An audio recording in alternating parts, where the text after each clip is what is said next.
Now, guys, we started. How's it? How's it? Come on. We're starting now. I'll just delete most of it. Joara, come on. I have a question. Come on. Yes. Can we do it in the tutorial? No. No? What's the problem, so? No, like regular. Oh, okay. What's the difference between the normal and the binomial distribution? Yeah, okay, fair enough. So, just before we get started with the new topic,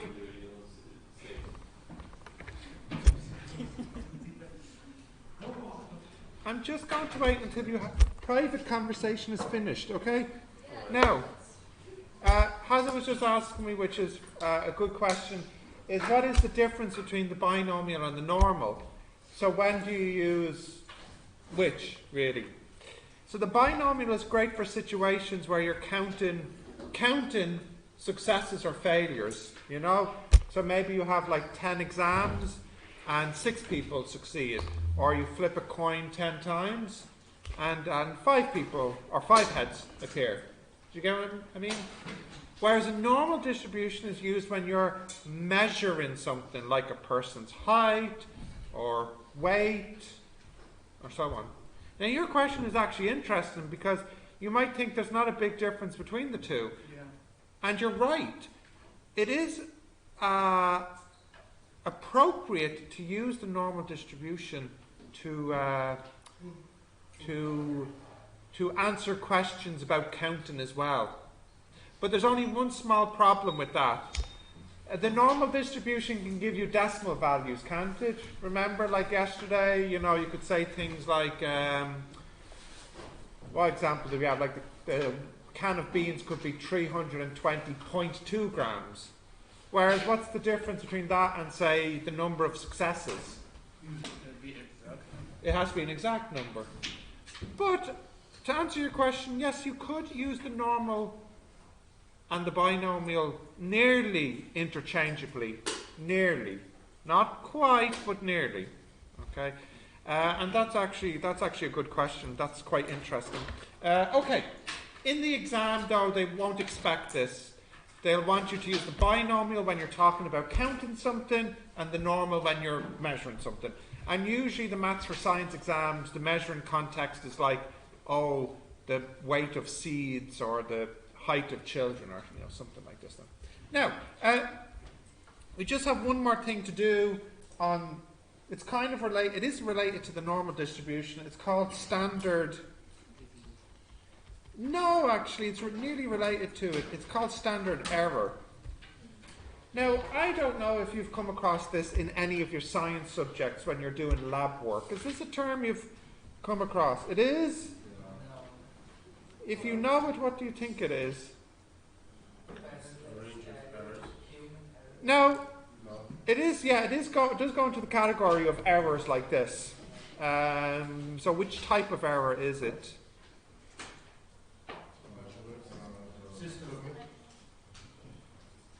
Is a systematic error the one where it's the same mistake each time? Like you don't calibrate the weighing scales properly, isn't it? Yeah. I don't quite think it's that one.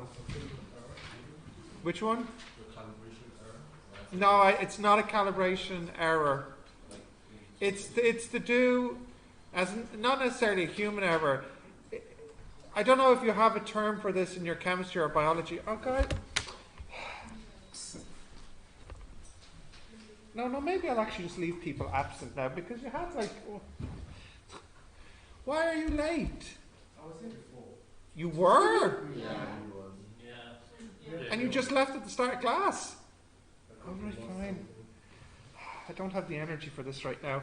Okay, what was I saying? Oh yeah, so do you have any kind of error you've talked about that deals with noise, like random fluctuations? Do you just call it random error, do you? Yeah, okay, good, fine. So standard error is related to this. It's random error. It's just simply fluctuations in your measurements, okay? So how do you normally deal with that in your experiment? You average it, don't you? Okay, so I'll give you an example. Let's say we take I don't know, we'll just keep it easy. We'll take 4 measurements. So maybe we measure the height of something, but we measure it 4 times. So we'll have 160 centimeters was the first measurement, 160.1 centimeters was the second one, 160.1 again, and then back, we'll say, to 160.0 centimeters.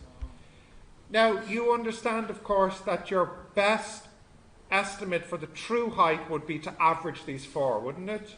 Yeah. I think we did that in chemistry before. Probably. Yeah, probably. Yeah. The view, right? Like the first one was 27, then 27.5, 27.5. Then we calculated something about the average.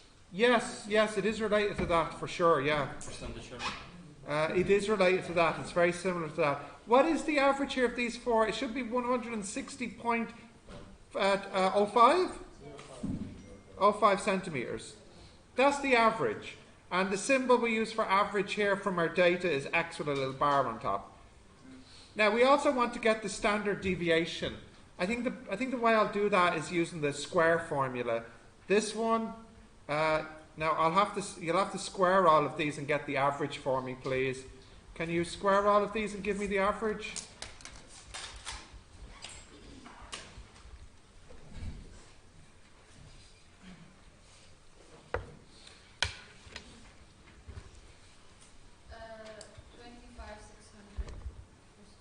No, the square. Yeah, but after you give the average of the 4, yeah. So just add these 4 squares together, please, and divide by 4. And what do you get? 19248. Say again, 248. Oh, starts off with 25, does it? 2561. Just this? Yep. Okay, that's fine. Yep. So the standard deviation then would be the square root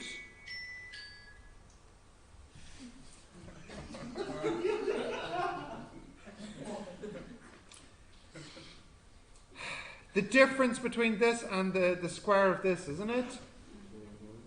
25616 minus 160.05 squared. What do you get? Yeah? Oh, you can use 911 calculator. You can input it's handy. It's handy, yeah.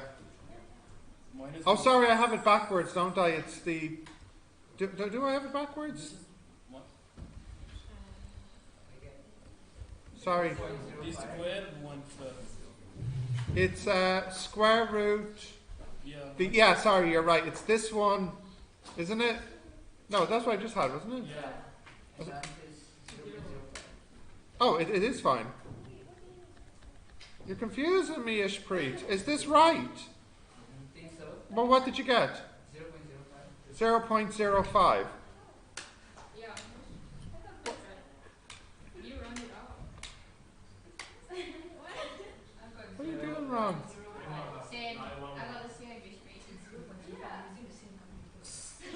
Yeah, I got the same. Excuse me, 25,000 is average as well. Let me see what you typed in. Nah.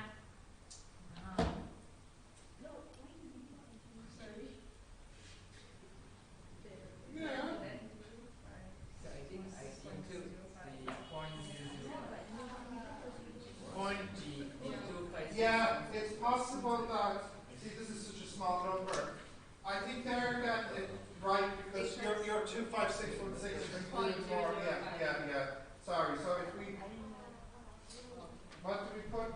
0.005, is it?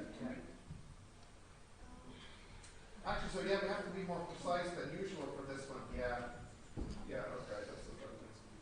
Yeah. Guys, so, yeah. You discussed it. You should put in the full number, 25616.005. Yeah, it seems to matter for this one. Yeah.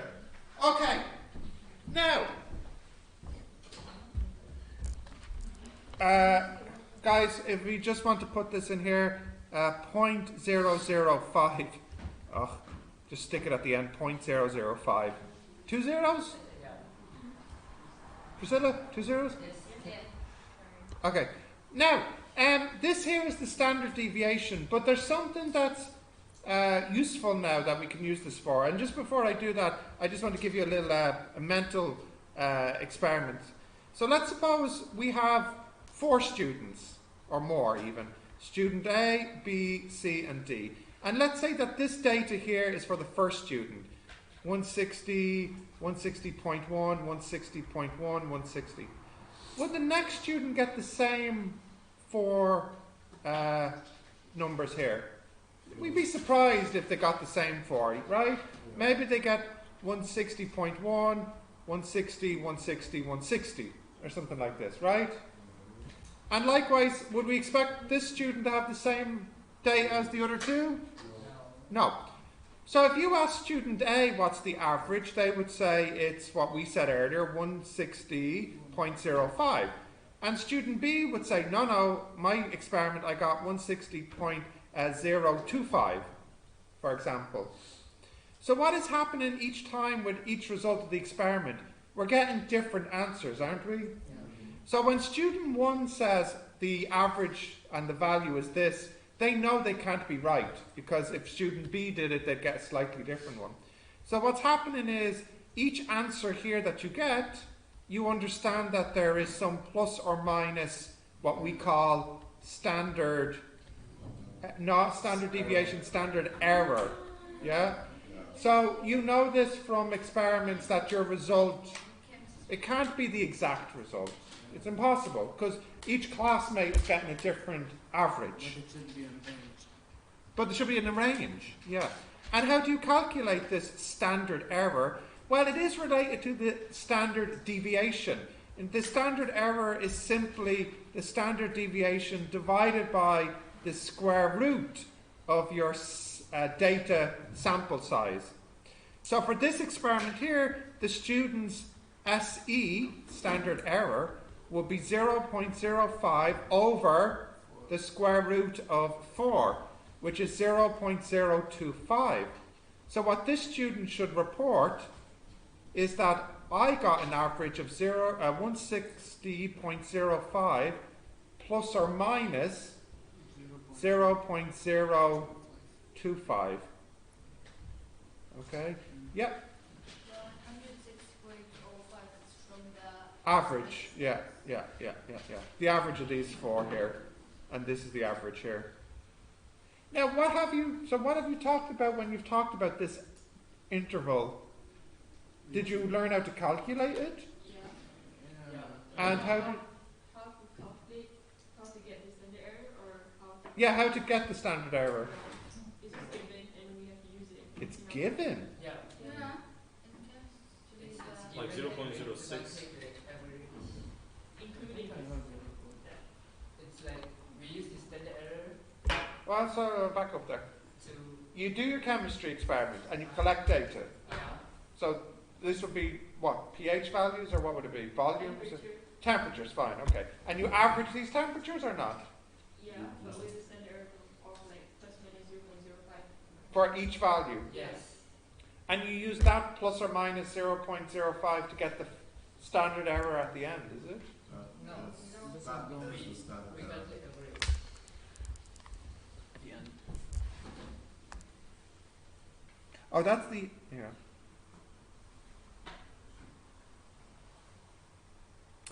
Yeah, this is it's very, very similar, but it's a tiny bit different. I think what you were doing there wasn't calculating the standard error, it was calculating the uncertainty. So, you know each measurement has an uncertainty with it. When you measured the temperature, it had an uncertainty. What was it? Plus or minus 0.1 degree or something? Something like this, yeah?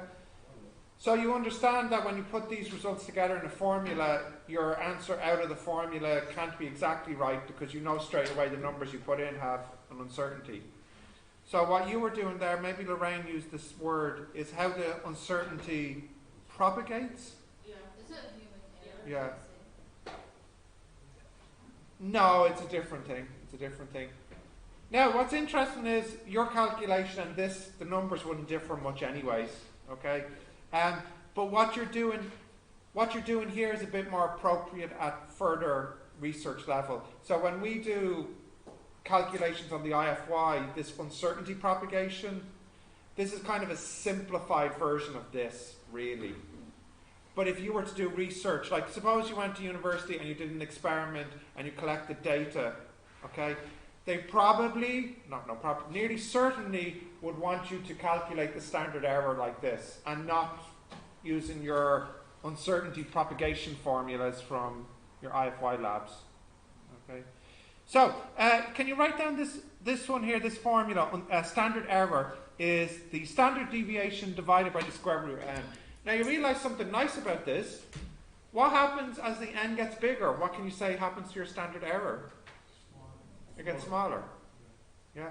Now I think this is one difference perhaps between this and your uncertainty propagation formulas.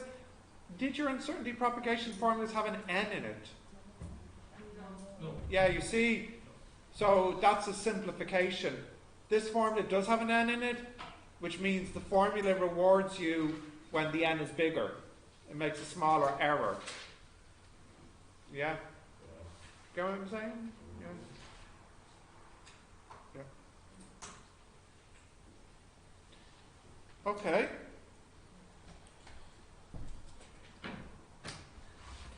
Now, we're not quite finished yet with the standard error. So I said it's plus or minus the standard error. And that's fine. That's what I use on physics. But this isn't quite the standard level. And I'll explain why now. Can I scroll down? Yeah.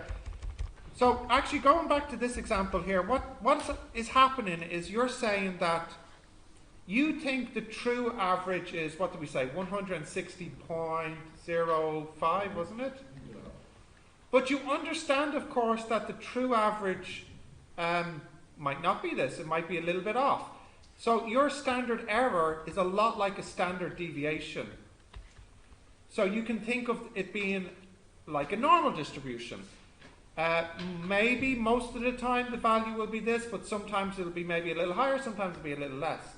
So what is considered standard research practice is you go as far out from your estimate that will cover 95% of the curve here. 1.96. That's it, good. 1.96 is the value you can use. I'll explain this now. When I said 160.05 plus or minus 0.05, how many standard errors were here? Just one standard error. However, if you were to use 1.96 standard errors, instead of covering this much possibility, you would cover 95% of the possibility. In other words, if you say in your report, I think the true average is 160.05 plus or minus 1.96 times 0.05, you would be right, roughly speaking, 95% of the time. Now, where did this 1.96 come from? I can show you how to get that in a minute. But just to put this all together, let's do one example. Okay? So let's say you do an experiment, and let's take something like temperature. And let's keep it short enough. We'll say 20 Celsius, 21, 21, and 20. Okay, as quick as you can, give me the average and standard deviation.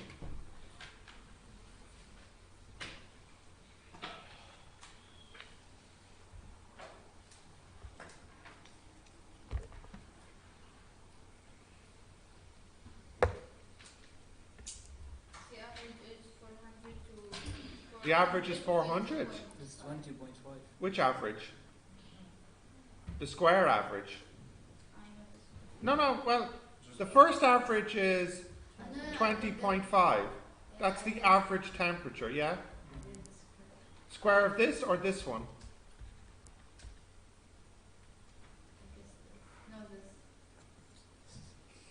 Can anyone tell me this? The square root. This one here, yeah. Square first and then average. 420.5. Okay. So the standard deviation would be square root 20. No, sorry. 420.5 minus 20.5 squared. What do you get? 0.5. 0.5 exact. Nice, okay. 0.5.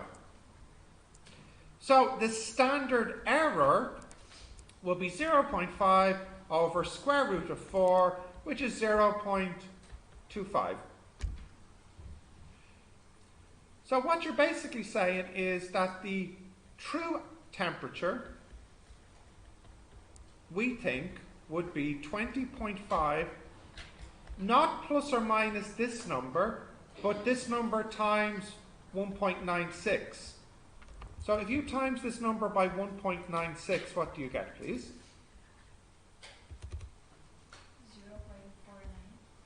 0.49. 0.49.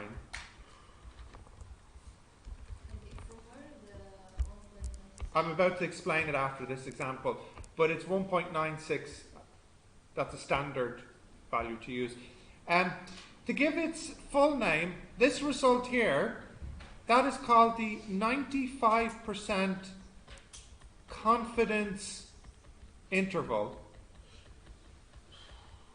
of temperature. So you're saying with 95% confidence that the temperature is 20.5 plus or minus 0.49.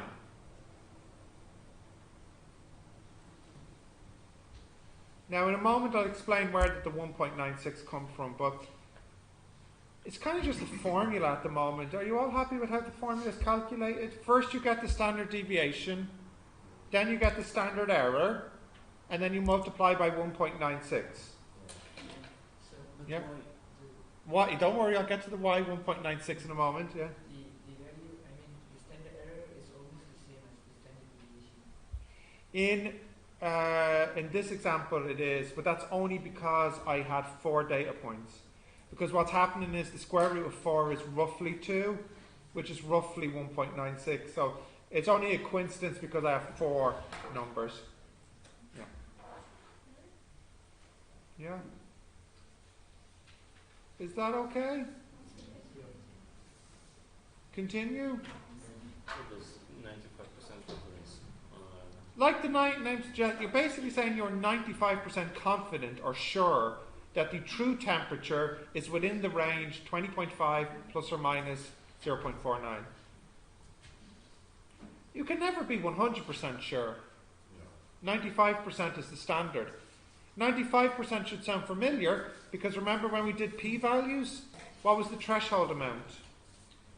5%. And the reason that is a 5 is because 5 is standard. And the reason 5 is standard is because 95 is standard. Why is 95 standard? That's considered the value, the minimum amount of confidence you should have in your result is 95%. Okay? That's arbitrary though. It's just a convention. For research, you want to be 95% confident in results as a minimum. Okay? Now, I'm going to explain where the 1.96 comes from. Can I scroll down? Are we okay with the calculation here? Yeah? Just to briefly summarize it, it's basically this. It's the average plus or minus 1.96 standard deviation over square root n. This is called the 95% confidence interval.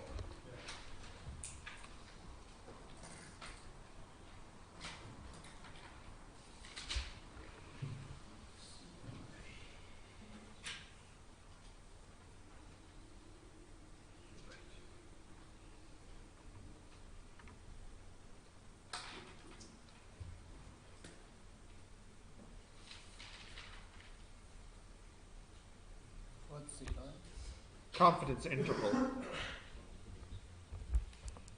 Yeah?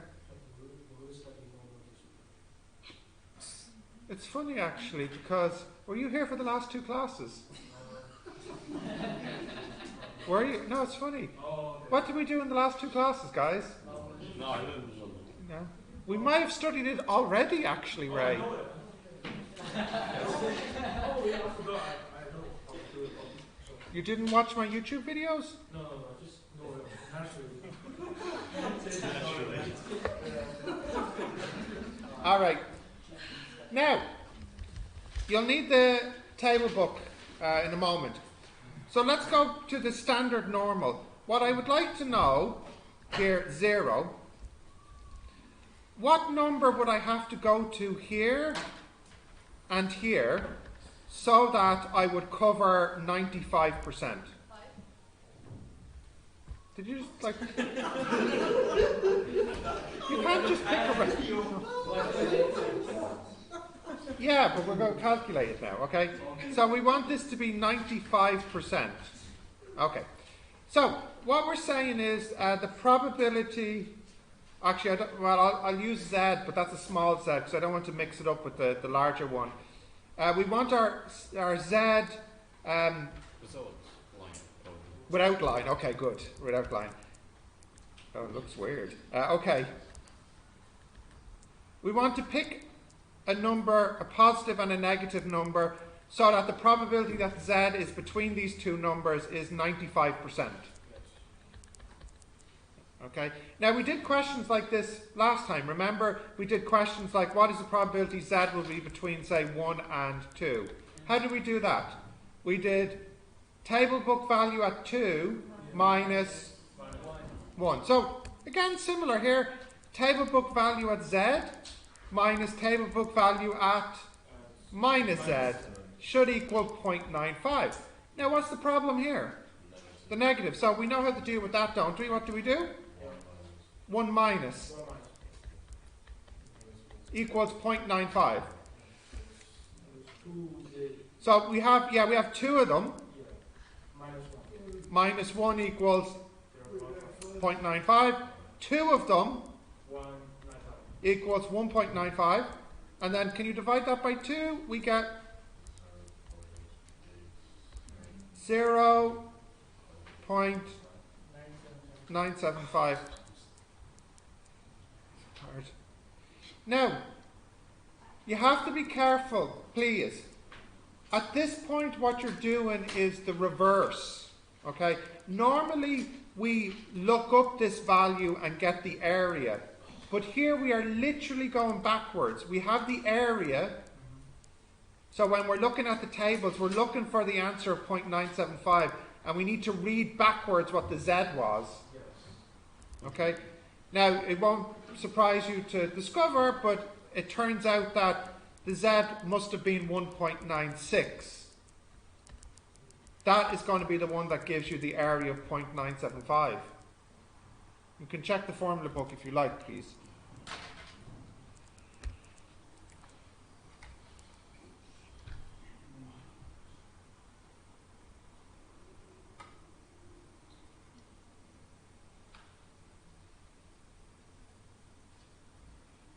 Carol, are you checking the formula book? Now, it might not be exact, but if you look up... Is it?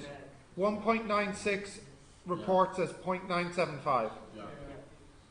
So the result is, if you have your normal curve like this, and if you go to the right 1.96, and you go to the left 1.96, then what's the area here? 95%. Do we need to know this? You just need to know 1.96 is the number to use in order to calculate the 95% confidence interval. So what if they ask for 90% or 80%? They could. Now, they've never done that. So And I don't think they ever will do that. Which means that there's a 5% chance they would. Because seriously, you know, like, if I say to you, oh, they definitely won't do it, there's a chance that some idiot will write the exam next year and put this question in by mistake. Do you know what I mean? So I can only say that they should never do this. And so I'm 95% confident that you won't have to worry about it. Okay? But if they did do it, Carol, where they gave you something other than 95%, then you would have to go through this process with a different number here at the start. Okay? So there's only 3 values that are used for this: 90, 95 and 99. So what a lot of Irish students do, because in the Irish maths exams the students could be asked to do one of those three, is they just learn the three numbers. So they learn that 95% is 1.96, and then I think 99% is about 2, and 90% is like, I don't know, like 1.65 or something, you know. So if you wanted to be 100% safe, then you can just Google the values for those three and just remember those three numbers. Okay, but I think that's a bit unnecessary. It's going to be 1.96. We will not use the 0.975, right? We're going to use the 1.96. Yeah, yeah. Question? No. You look like you have a question. Yeah. No? This is just a face of complete understanding? Okay, okay. It also looks like your confused face, so... I guess I'm not wrong. Okay, fine. Thank you. Will we do another example? Yeah, okay. Have you been given any kind of papers or anything that you might have read that reported values in them that listed the standard deviation, standard error beside them? Any, like, you know the way you have to write your biology essay? Did you read any papers or articles that listed values and had beside those values the standard error? Maybe, but we just like forget about it. Just it just brushed past you, yeah. Like, oh, what is this? Don't understand. So I'll give you can I scroll down a bit? Yeah. So like you could be reading some text, that's just whatever, etc., etc., etc., and they might say, oh, during the trials, this diabetes medicine reduced blood sugar to what's the units? 100 grams, is it, or milligrams? What's it?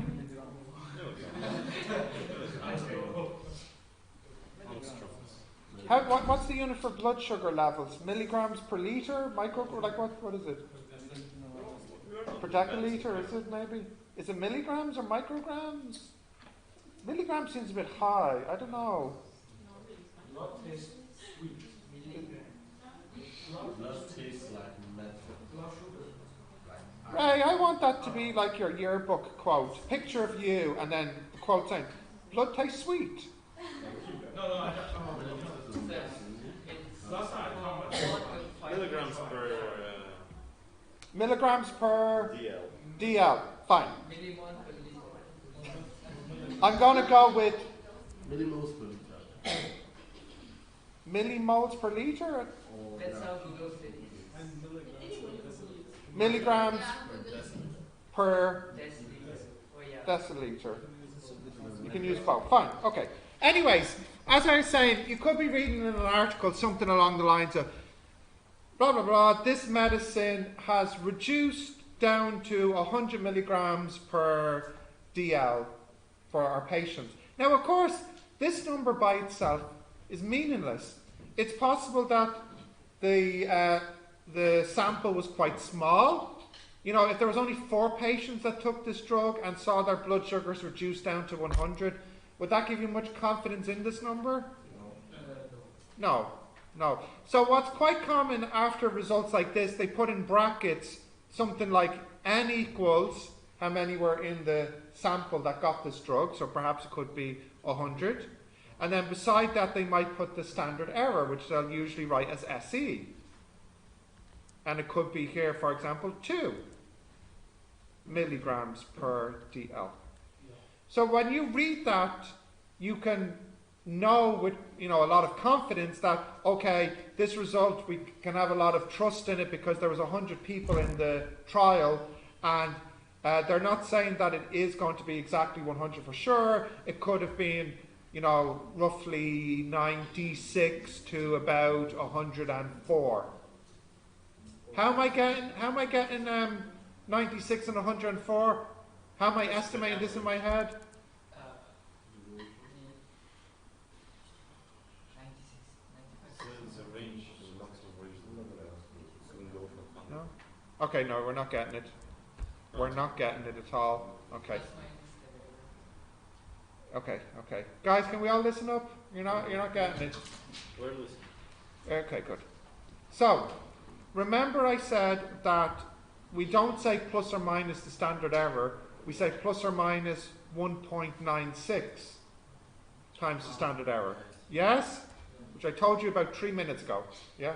Now, no, put the calculator down, because you normally don't read bio paper articles in your left hand and have your calculator in your right hand. Correct? Yes, correct. Good. So, is multiplying a number by 1.96 mentally difficult to do? No. Yes, it is, isn't it? Yes. It is. Is multiplying a number by 2 easy or hard to do mentally? Easier. It's easy, good. So, a quick, rough shortcut is when you look at the standard error of 2, you know what, actually, I learned my lesson from the hypothesis testing. I'm going to change this number to 3. And I would just remember, I have flashbacks of the degrees of freedom discussion, and I just know if I trust me, 3 would be better. Okay, so multiplying this by 1.96 would be quite difficult, but multiplying it by 2 would be quite easy. It's just roughly the same thing, right? So 3 multiplied by 2 is 6. So the confidence interval is plus or minus 6, because that's roughly 1.96 times 3. So when you're reading this paper, in your mind you can be thinking, okay, they got 100, but they're saying basically the result could perhaps be only as small as 94, or potentially as high as 106, because this is the 100 plus or minus 6. Now, is it exactly 6? No, because you're just doing this in your mind as you're reading. This is very common. You have a quick look at the standard error and mentally you multiply it by 2, and this gives you a range of possibilities. Yeah? So this is trying to give you some meaning to the numbers you might be reading in a report, in paper. Okay? I think we'll do one more example just to make sure. Okay? Yeah. So I'll give you this time. How many temperatures did you collect when you did your chemistry? Good, I was hoping it would say 5. And does anyone have those 5 numbers? Yeah. You have 5 temperatures? 27. 6, whatever, yeah, 5 or 6 is fine. Just more than 4. Does anyone have No, those? we were calculating the volume. Sorry, you're collecting the volume? Yeah. And how many volumes are there? 3. 3. 3. Yeah. Yeah. Okay. So 27. Right. I only want one experiment, and I want to know how many data points you collected for one experiment, for one variable. So did you collect volume for one experiment? Yes. And how many volume measurements did you take? What? 5 or 6? 1 because it was average. Minimum 5. Great. And then when you took the 5, did you take the average? We got 0, so 4. Oh yeah, chemistry. Oh yeah. Chemistry. Crew, will you please stop being stupid right now? Thank you. Right. Which one am I looking at? Is this biochemistry? No, yeah, the chemistry. It's chemistry. Now, where's your data? Your The table. The table. Yeah, the 27 one. The rough one and the tier 1, 2, 3. Oh, so okay. So then, oh, I see. So you have these 4 numbers: 27.5, 27.1, 27.2, and 27.1, and you took the average of them. Excellent. All right. So let's use those 4 numbers. 27.5. We use 3 numbers. 20. First number is a rough number. So you're not supposed to use it? It's only like a guideline? Yeah. Okay. And why is it a rough number? Because It's testing the equipment. Yeah, kinda, like the first rough. No, to give us an idea when do we start. yeah, like first number. Volume of HCl. Yeah. So, well, but you see,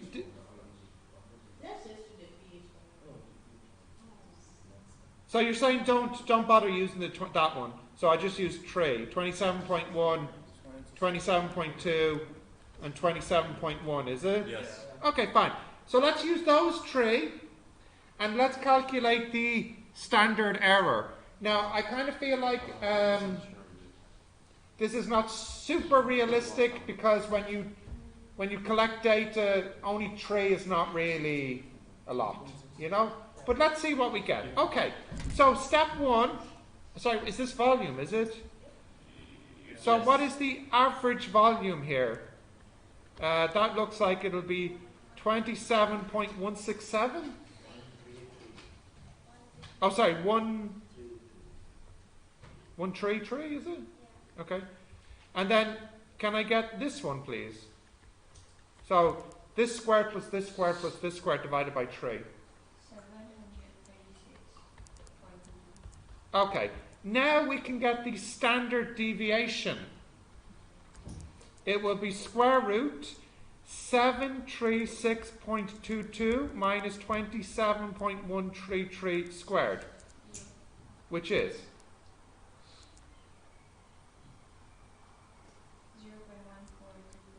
0.1425. Okay? Now let's get the standard error, which is sigma over root 3. So if you divide that by root 3, you get 0.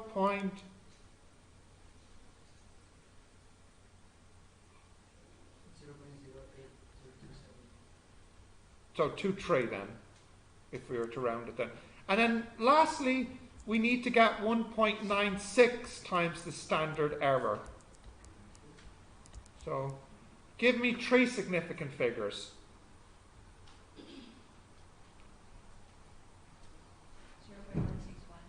0.161. Okay. What were the units here? cm cubed, was it? Yes. Yeah. So what you're saying is that the volume equals 27.1 plus or minus, I'm only taking 3 significant figures on the average, okay? 27.1, yeah, okay, 27.1 plus or minus 0.161 centimeters cubed. No, I'll take more. I'll take 27.13 plus or minus 0.161 centimeters cubed. Now, I don't have it in front of me, but when you calculated the plus or minus part, did you get a number at least similar to 0.161? We were given that we were at error. No, you used the formula to calculate it. We were given it. Yeah, no, I think it's the worst thing before. You just, when you took the average, Yeah, the average we took 2 tax rates. Yeah. just 2. We just take the average. Here's 0.1 and 0.6. And then we were just using Okay. after it. Okay. All along. This motion. But I did a mistake at the end because percentage error couldn't be that big. No, that's not. And therefore I lost half 3 points. Okay. No, that's okay. So, okay, you didn't quite calculate something like this. Yeah. But it's still near to the... Yeah, this is why the formulas we give you, they're good approximations, you know, but this would be what you would use in standard research, okay? So how would you report this? In your essay, you would say something like, you know, the volume was, you know, whatever, 27.13 centimeters cubed, and then you would put in brackets n equals 3. We took 3 for this calculation, and standard error equals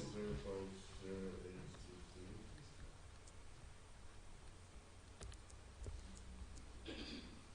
So this means like the 0.161 is like 95%. Yeah.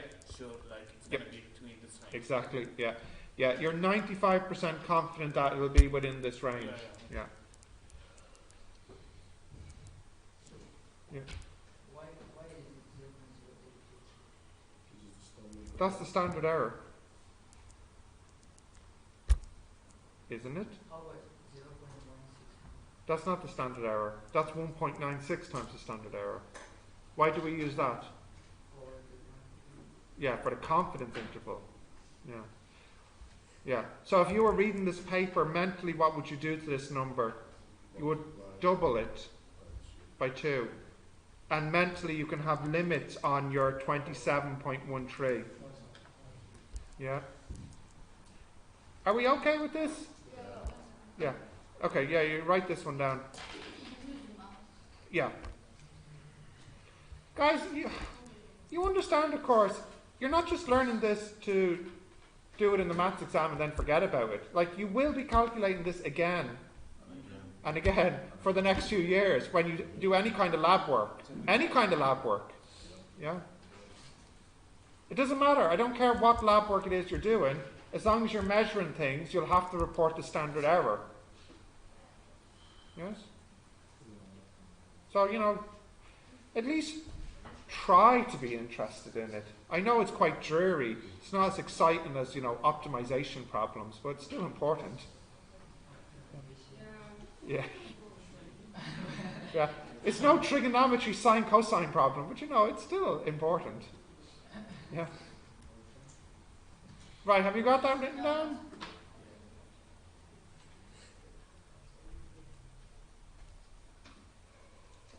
Yeah, you got that? Yeah. And just what we're talking about, whenever now you look at results, you'll always notice this standard error. Even when you're looking at survey results, when they give you a survey and they say 60% of people like whatever, at the very bottom you'll always see it mentioned what the standard error was. Just so you know, the vocabulary is a little bit different when you're talking about people and surveys. It's not called the standard error. Standard error is used when you're talking about, usually scientific measurements. Does anyone know what it's called when we're talking about surveys and populations? What is it called, do you think? But I just mean the name for the error. Yeah, that's the name of the field, but the error. It's not called the standard error, it's called the margin of error. Margin of error.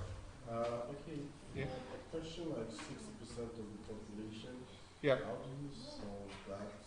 There is a formula similar to this standard error formula that lets you calculate the equivalent standard error for the population. And what's interesting is it also has a square root n in it. Yeah. I can't remember it off the top of my head, but can I just scroll down?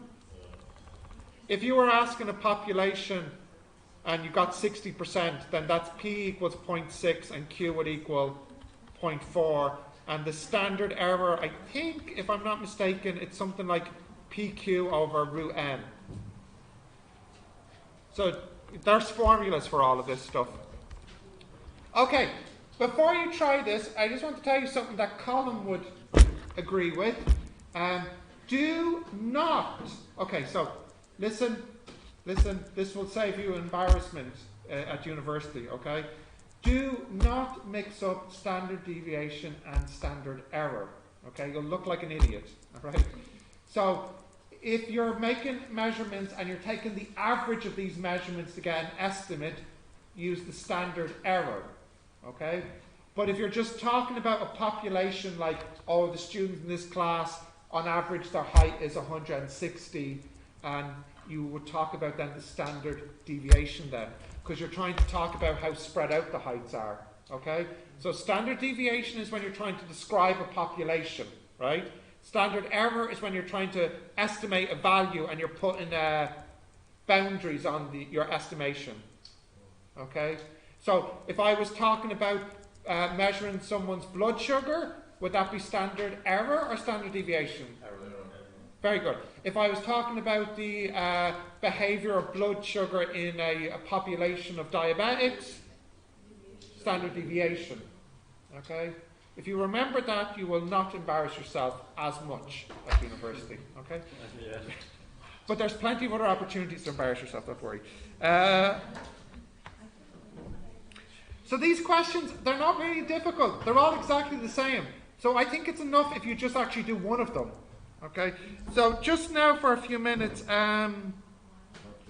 could you just do, let's see, my goodness, will you just let me think which one I want to give you?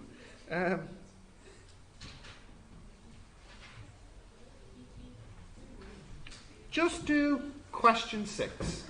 Yes, finally, after a long time.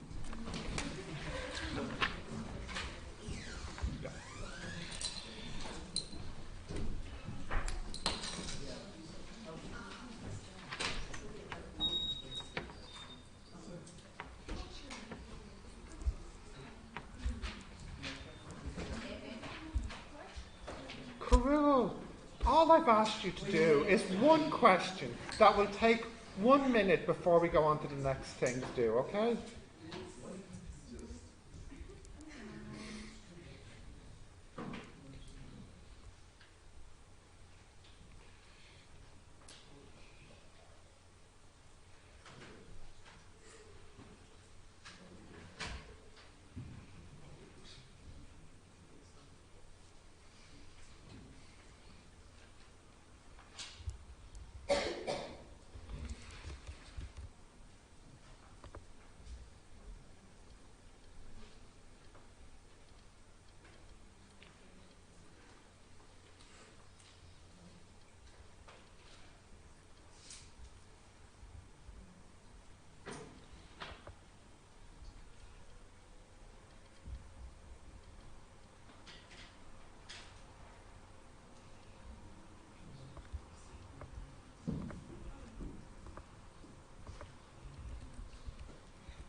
In my book, where's it gone?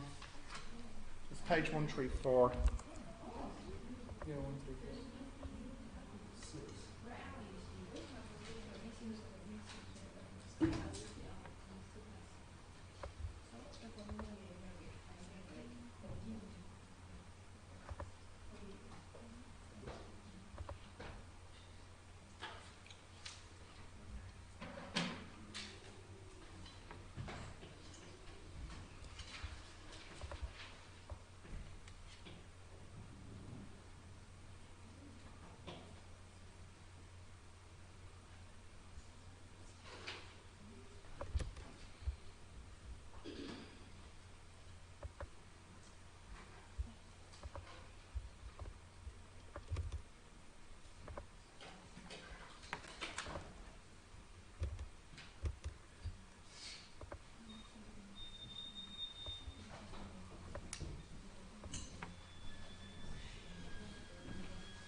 Yes.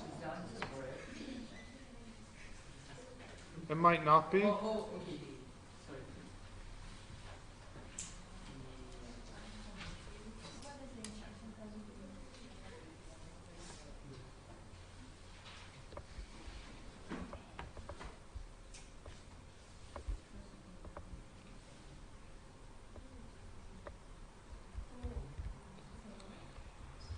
Okay. How are you not finished? It's very short. Right. So before we start calculus, yes, what I want to do for the rest of this class is I just want to do 3 exam questions on some of the topics we've done recently, just to make sure we're okay. So we're going to do a confidence interval, which we've just done today, okay? Then we're going to do a normal and binomial distribution, and then a hypothesis test. And just make sure we're good with this stuff here. So let's start off with the quick 3-mark question here. Let's have a look at it together. the mass of a certain type of fish in a river is normally distributed with a standard deviation of 40 grams. Okay, so sigma is 40. A sample of 36 fish. So what do I know now? N is 36. And the sample has a mean. What's a mean? An average of 320. Find the 95% confidence interval. This sigma times 1.96 over square root n. Okay. Now, please note, they don't want you just to say it's this plus or minus this. They want you to calculate the two numbers. Okay? Like, it was the same. Yeah. Okay, so calculate the two numbers for me. See what you get. Should only take you like 1 minute to do. What do you mean calculate the numbers? Don't just say the answer is blah plus or minus blah. I want you to actually add and minus to get two answers. Yeah? You know? Yeah, like small. When I get the answer, I multiply it by 1 point. No. Suppose the answer is 5 plus or minus 2. Don't say 5 plus or minus 2. Say 7 and 3. Oh, Yeah.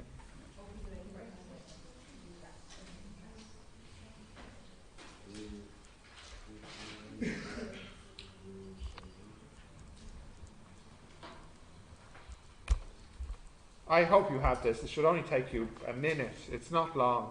And it's 3 marks. Do you have answers yet?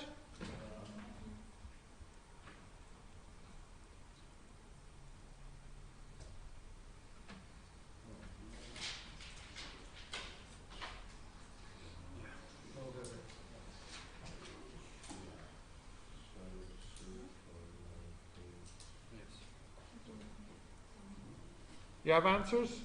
Yeah. So you all should have done basically this.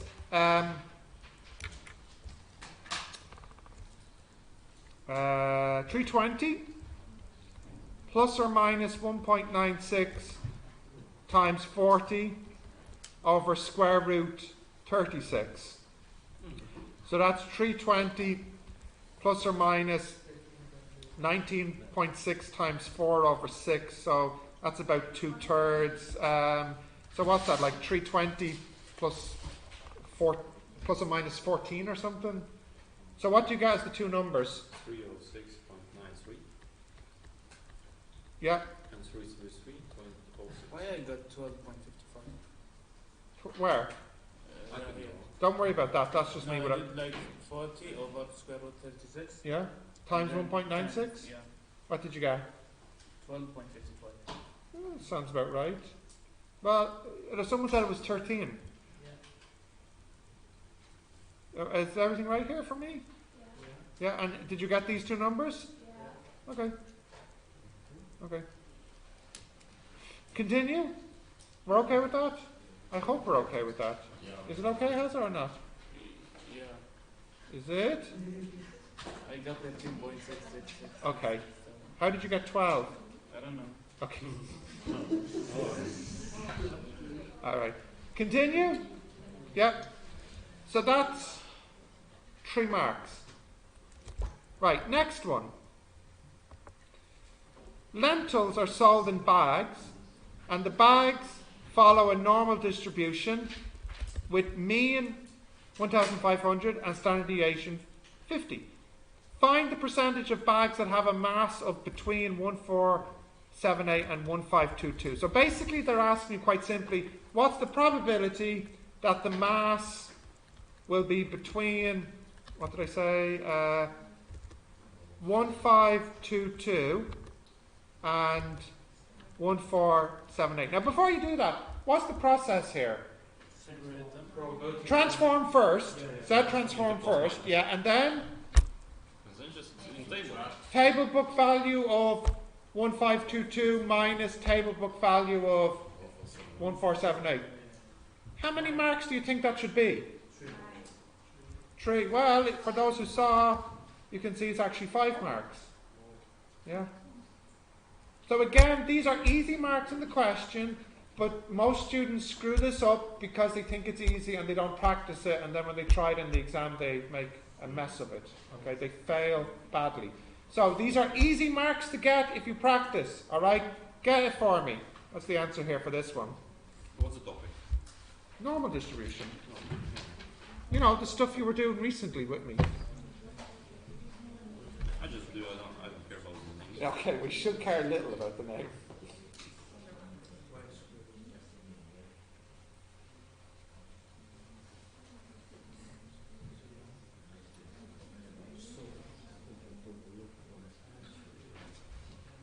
How did you know it's more than or less than?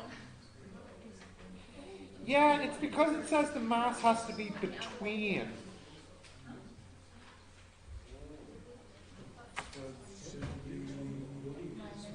More than, no, less than 152 and more than 152.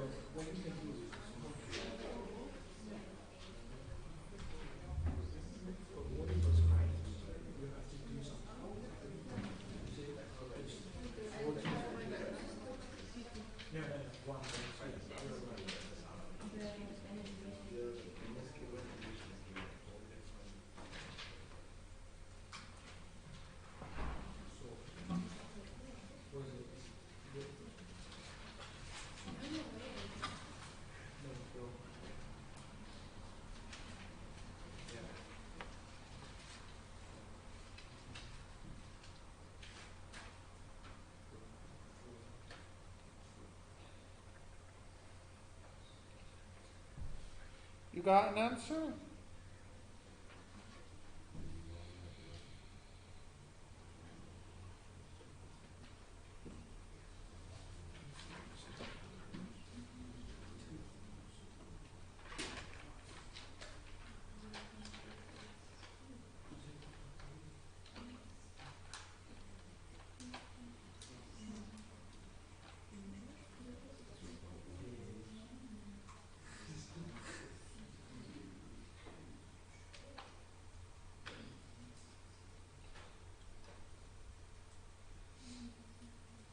Barack, you have an answer?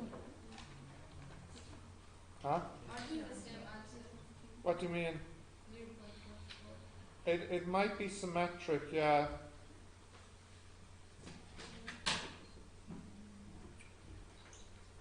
What's the steps?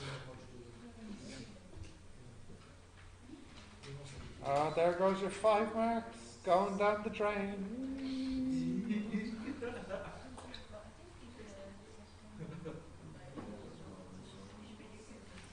I will cover like at least 3. Ishpreet, do you have an answer? No? Oh, come on. You have an answer? You have an answer, yeah? Yeah, what you get, Pearl? What you get? That's believable. What did you get, Amy?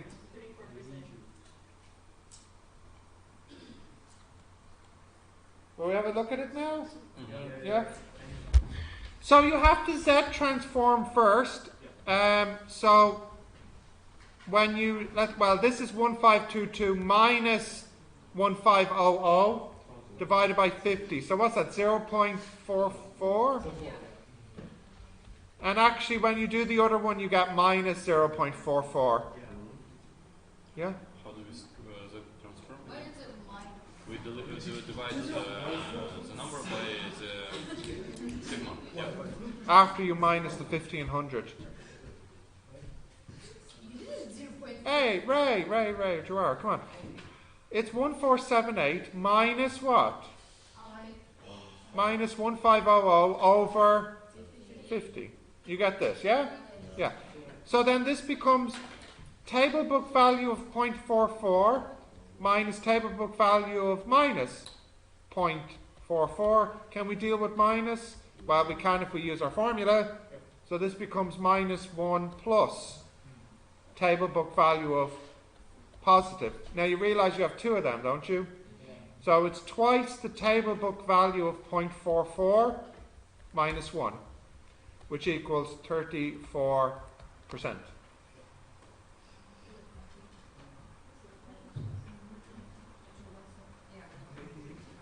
Yeah? Guys, come on, this is supposed to be an easy 5 marks. Is it okay or not? No. What's wrong with it? Isn't it minus Oh, for but you told me at the start of this lesson that the last lesson was great. It was wonderful. That's confusing. Is it this part? no the first part? It's okay. 1522 was This is okay. yeah. Like I mean one. Is this okay? Yeah. No? No. Yeah. Which, yes or no? I don't know. Okay. No, I want to help you. Is the second line okay or not okay? I guess we got this number by using the formula. Yeah, it's that transform formula, yeah. You know, minus 1500 divided by 50. Yeah. Okay. So it's okay or not okay? Yeah. And is this okay or not? No. No. So this is, remember, you do the area to the right of 0.44 minus the area to the right of the other one. Do you remember? Like if I said to you, what's the area here between A and B, right? It's the area to the left of B minus the area to the left of A, leaves me with the piece that I want. This piece here. Yeah. That's what I'm using here. So it's this one minus this one.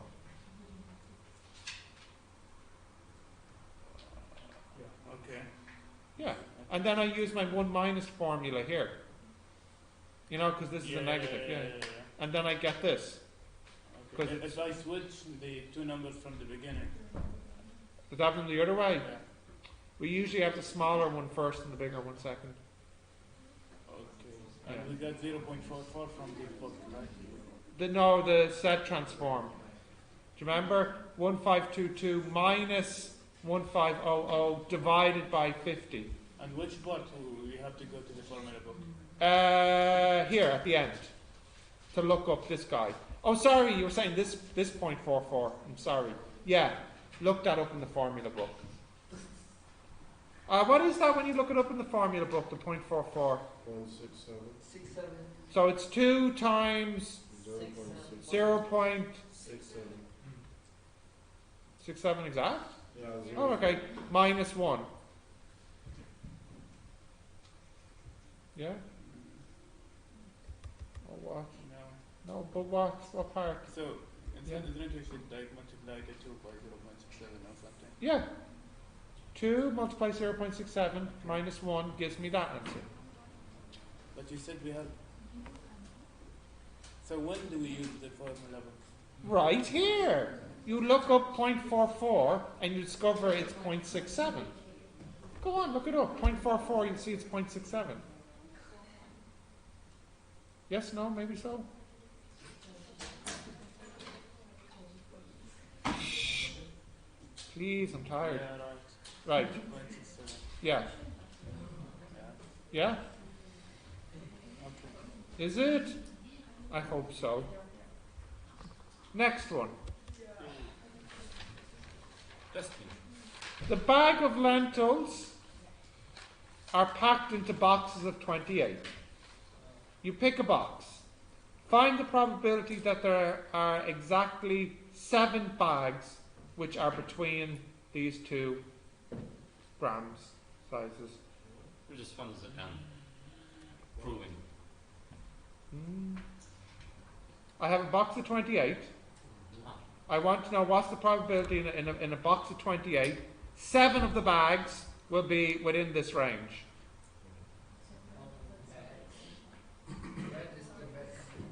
I think we did change again.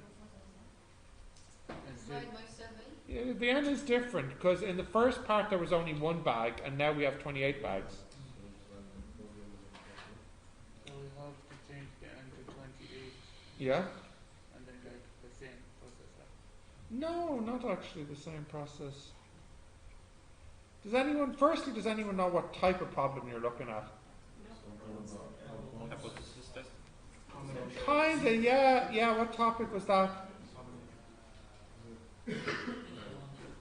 Now, of course, you understand a key ability to solving maths problems is recognizing what topic you're looking at. So, you binomial distribution, right? you have 28 trials and you want 7 successes. 10 by 7. Now you stop talking now, okay? That's no. But even where do you even get the 10 from? I know you can't just pick numbers. Where do you get the 10 from? I didn't say 10. Did you all do it 10 by 7? I think she said 7. I heard that she said 7. Oh, well, in that case. Binomial. What's the n? 7. What's the n? 28. 28. Number of successes? 7. Number of failures? 21. 21. And the probability of a success? 7 over 21. No. 0.25. 28. 0.34. What we just calculated was the probability of getting a success. The mass is within the range of 1478 and 1522.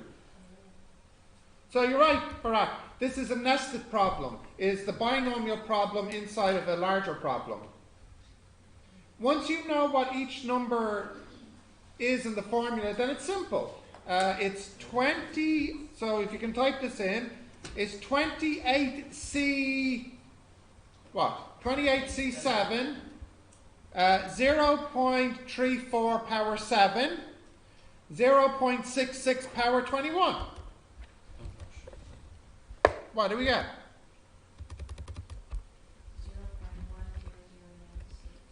Let me just write that down. 28C7, 0.34, 7, 0.6621 equals point, 1009558. like this.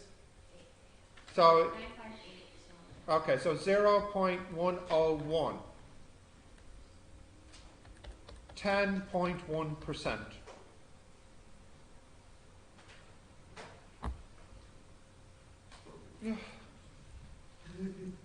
Yeah, you can see why now maybe students don't do this question in the exam. Even though I still don't think it's that difficult. It's hard to identify the problem. Yeah. You forget it's all. Yeah, yeah. Right, is that okay? Yeah? Okay. Now, lastly, we'll just do this hypothesis test. Each season, 50% of a crop of carrots develops a disease. A product comes on the market which claims to reduce the risk of developing the disease. Which claims to reduce the risk of developing the disease. The product is applied. At the end of the season, 20 carrots are selected and 6 are found to have the disease. Now, if you have 20 carrots, how many were you expecting to have the disease? 10. And how many did we have? 6. So, on the face of it, do we have evidence that the pesticide works or doesn't work?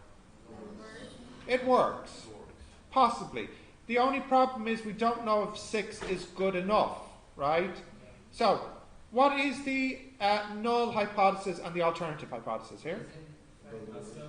Null hypothesis is that has no effect. Very good. And the alternative hypothesis is that I know it. No. What? Not quite has an effect.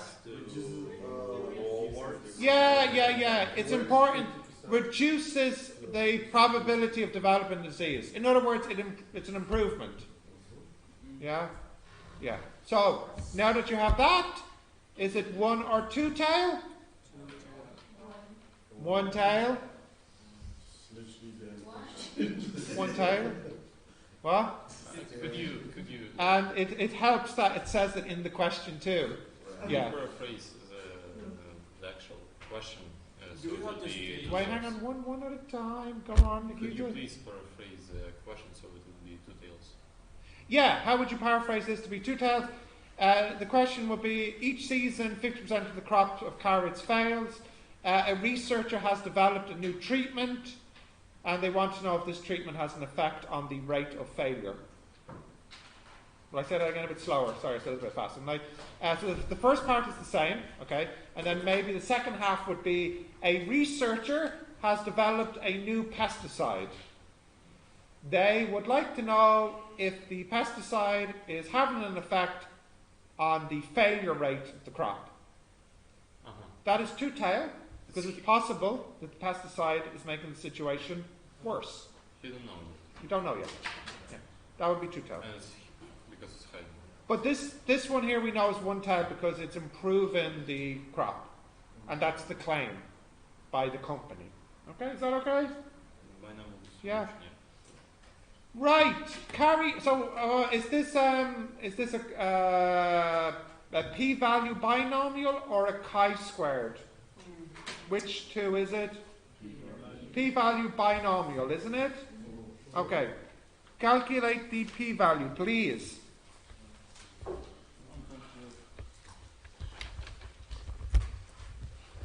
have a question. Oh yeah. What? Hang on just 1 second now. Hold on. Right.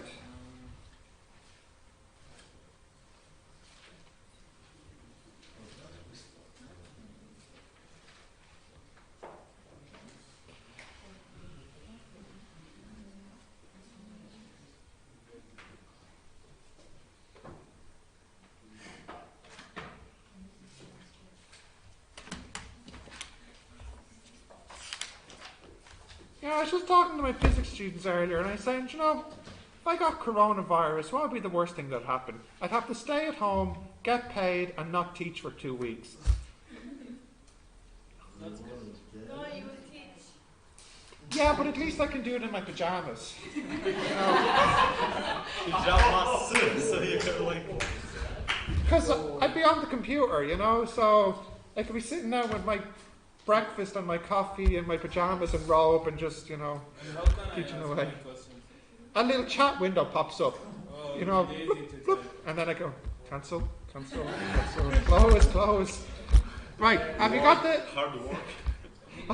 have you got the p-value? What's it here? I have a question. Yeah, sorry, what was your What's question? Yeah. not like related to this? Go on. It's about this scattered blood and the line of best fit. Ah, okay. Relation. Will we do one of those? You know what? That'd be perfect to do in the tutorial because, No, I did one already. yeah, well, we can check it in the tutorial. No, I know it's right. Oh, good. Okay, so then what's your question? My question is like I combined all of them in Mhm. one question. Is it right? Like in one question, I did the line of this bit, Yeah. and like first I got like the imaginary line, Yeah? and then like I did the line of this bit formulas, and Yeah. then I did the correlation. Is it like okay to do this? Yeah, I just don't see why not. All in one go. Yeah. Yeah, fine. It's fine. Yeah. Okay, did you get the p-value here? So, the p-value, that's equal to the probability of 6 or... Yeah.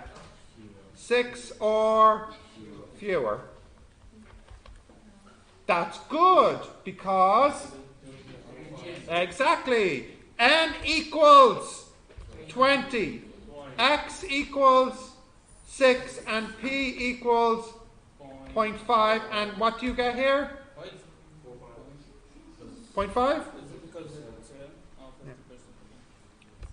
0.0577. Yeah. Not bad for 4 marks, is it? Now, what conclusion can you draw? What conclusion can you draw here? Which one? Conclusion? What is it? Accept or reject the null hypothesis. Oh, sorry, right. I got that. That's okay. That's clear. Reject or do not reject. Reject. Do not. Because it's more than 5%. Oh no, he's getting. Oh no. Reject or do not reject. Do not reject. Yeah, you've gone for both answers, so you have to be right. So somebody other than Carul now, since he's gone for both, reject or do not reject? Do not reject. Because we only reject if it's less than 5%. So if we do not reject the null hypothesis, what are we saying, really, about the chemical? Yeah, we don't have evidence supporting the claim of the manufacturer that it's given an improvement, right? Now, you notice that we're not a million miles away from 5%, are we? Yeah. Right?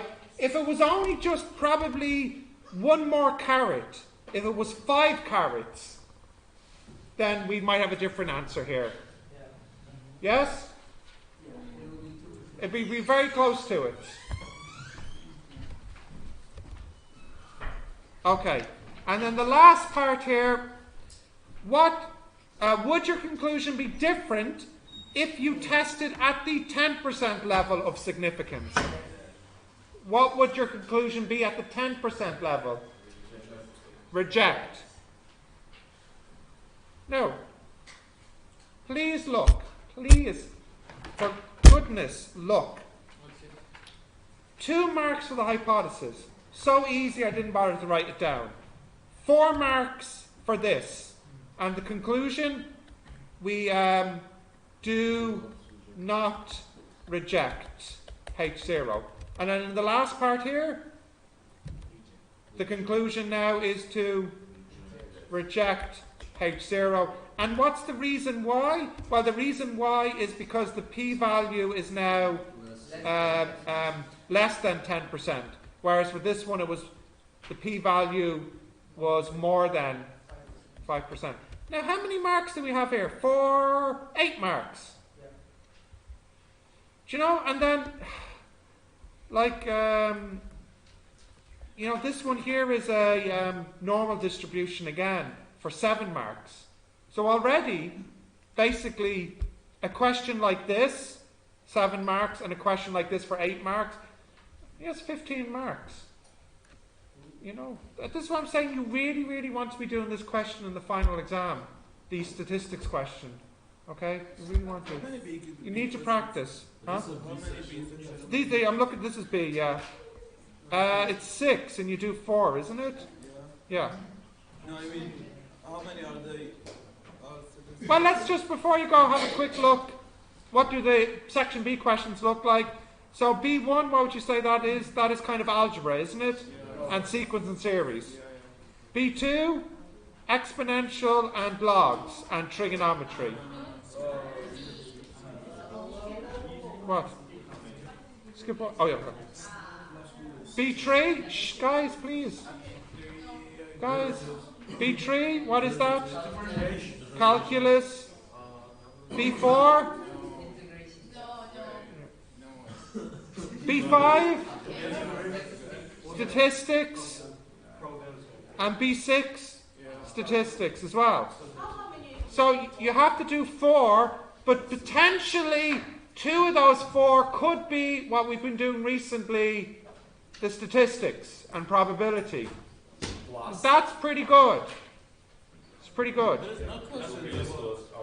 And it'll be useful in your future. Yeah. All right, let's wrap it up there. There is no question about like they need the averages. Sometimes there is, yeah, in section A. Not usually section B. But I have definitely seen them many times in section A. They just like say the median, the mean. Yeah.